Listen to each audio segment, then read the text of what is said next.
వారసత్వంపై CM Chandrababu గారు కొన్ని కీలక వ్యాఖ్యలు చేశారు.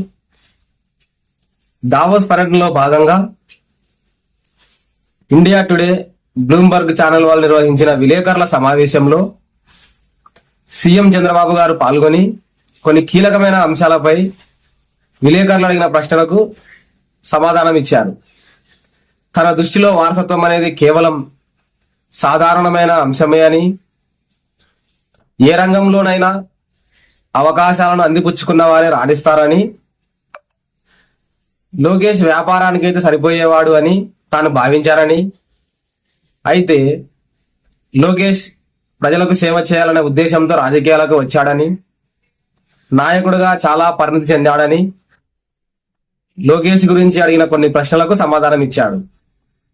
అదేవిధంగా దేశానికి ప్రధానమంత్రి మోడీయే 4వసారి ప్రధానమంత్రిగా అవుతారని, తనకు కేంద్ర మంత్రి పదవిపై ఎలాంటి ఆసక్తి లేదు అని,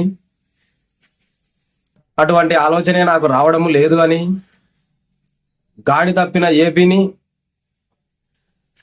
తిరిగి అభివృద్ధి పరచడమే తన అంతిమ లక్ష్యమని విలేకరుల సమావేశంలో చంద్రబాబు గారు వ్యాఖ్యానించారు.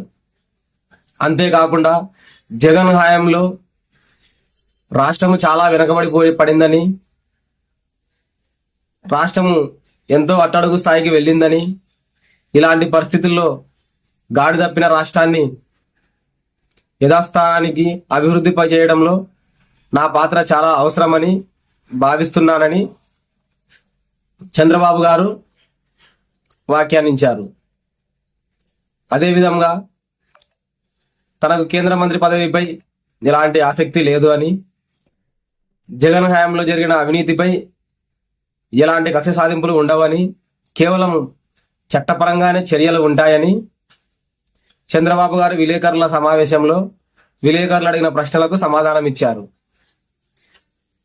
రాజకీయాల్లో కానీ, వ్యాపారంలో కానీ, సినీ రంగాల్లో కానీ వారసత్వం అనేది కేవలం సాధారణమైన అంశం మాత్రమే అని, అవకాశాలను సద్వినియోగం చేసుకున్న వారే ఏ రంగంలోనైనా రాణిస్తారు అని చంద్రబాబు గారు తన అభిప్రాయాన్ని వ్యక్తపరిచారు.